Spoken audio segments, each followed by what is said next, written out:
There's this company operating completely in the shadows right now, and it is quietly shaping the very world we walk in.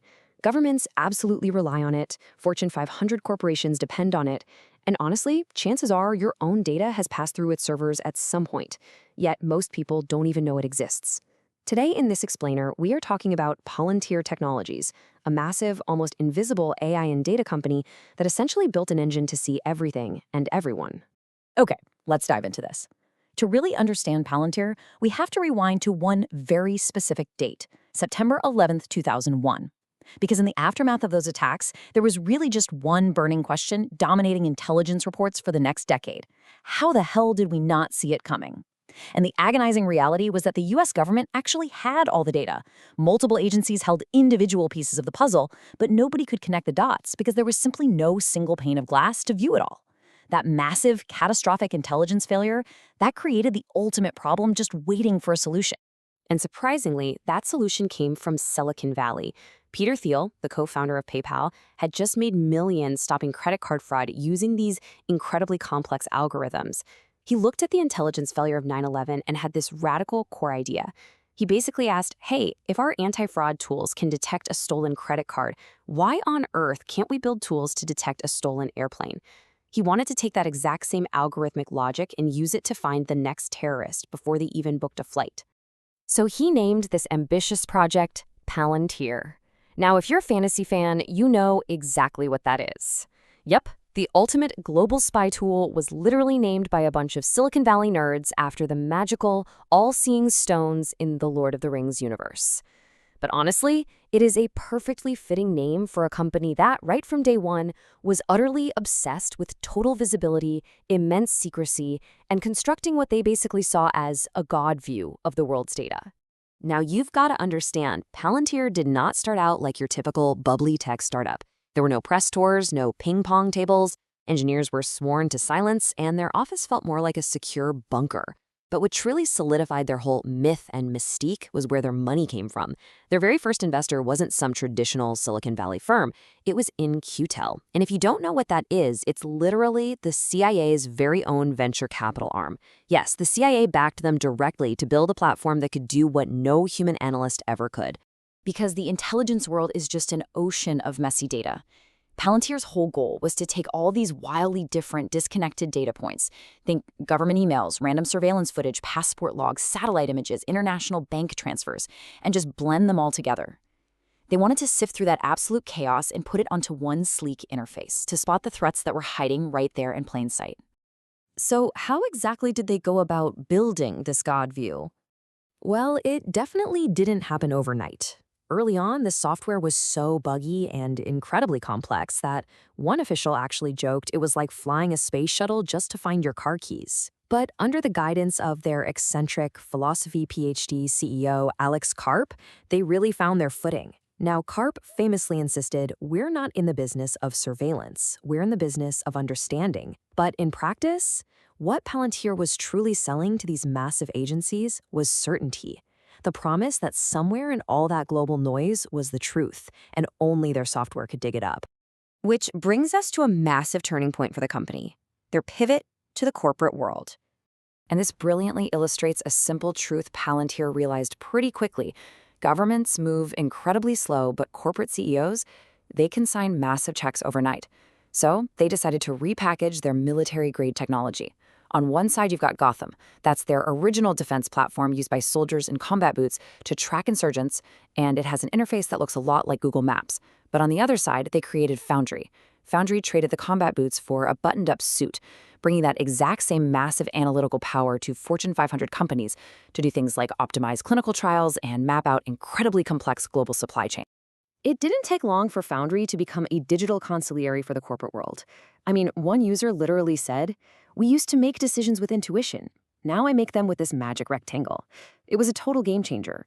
Oil giants, big pharma, hedge funds, they weren't just using it to look at pretty dashboards. The software was explicitly telling them exactly what to do, like advising them to shut down a specific manufacturing plant or aggressively increase stockpiles in a certain region. And let me tell you, they pursued this market dominance with absolute ruthlessness. They even pushed back hard against their original government clients when they felt they had to. Take the number 200 million. That was the dollar amount of a massive U.S. Army legacy contract. In a wildly unprecedented move, this Silicon Valley startup actually had the audacity to sue the U.S. military, arguing that the Army broke the law by refusing to even consider Palantir software. And the craziest part? Palantir actually won. So, armed with ironclad military contracts and this booming corporate business, it was time to hit Wall Street. But true to their secretive nature, their public debut was highly unusual. They opted for a direct listing IPO. At the time, they were completely unprofitable and their growth was actually pretty slow, but investors absolutely scrambled to get in. Why? Because they weren't just looking at software margins, they were buying into the mythology. They wanted a piece of what everyone was starting to call the operating system of power. Now, as you'll see, that power quickly scaled to handle global wars and massive pandemics. Over the years, Palantir essentially evolved into the underlying digital infrastructure for the world's biggest crises. Let's look at the timeline. Back in 2007, during the wars in Iraq and Afghanistan, Gotham proved itself by stitching together intelligence to uncover hidden IED networks. Jump to 2020, and their corporate tool, Foundry, is suddenly being used by governments to track global supply chains and forecast PPE shortages during the COVID-19 pandemic. Then, fast forward to 2022, Palantir is on the ground in Ukraine, using its AI to map Russian supply lines and optimize artillery fire. It is literally acting as the military's brain one day and a hospital logistics engine the next. But they didn't just stop at reacting to crises. Having completely conquered the art of data fusion, Palantir rolled out a capability called Meta Constellation.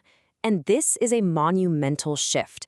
They're moving from just predicting war or reacting to the future to actively shaping it. They aren't merely tracking distant conflicts anymore. They're running massive simulations on complex global events. We're talking simulating economic collapses, disease outbreaks, or civil unrest, allowing states and megacorporations to execute long-term planning before a crisis even hits.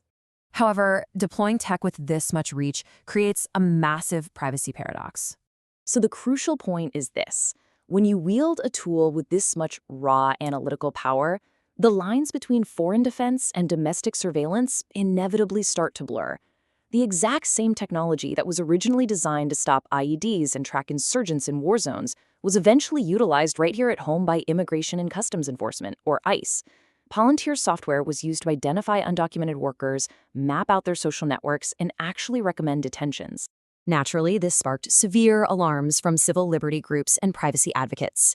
Critics started labeling the company a war profiteer in software form and the Oracle of Orwell. And they raised some very significant concerns, specifically pointing to the deep risks of racial profiling, predictive policing, and algorithmic discrimination.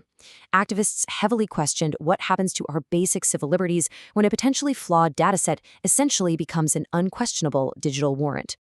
Now, faced with these heavy criticisms, Palantir presented a very specific defense internally. They firmly positioned themselves as a moral tech company, pointing out that they draw a hard line and absolutely refuse to work with authoritarian regimes like China. But when it comes to how their democratic clients utilize the software, they largely defer responsibility. Their stance is essentially this. Look, we just built a hammer. If someone uses it to hang a picture, or if they use it to break into a neighbor's house, well, that's not on us. Which brings us to a deeply unsettling reality about the modern world we live in. Palantir began with a simple promise to stop the next 9/11. It was a tool built purely to protect. But today, it actively helps shape the very world it once tried to defend. So we really have to ask ourselves, when a single, unaccountable private company holds a system that literally knows more than your cabinet, your generals, and your central bank, who exactly is in charge? Keep that question in the back of your mind as you continue to explore the invisible architecture shaping our society. Thanks so much for joining me on this explainer, and I'll catch you next.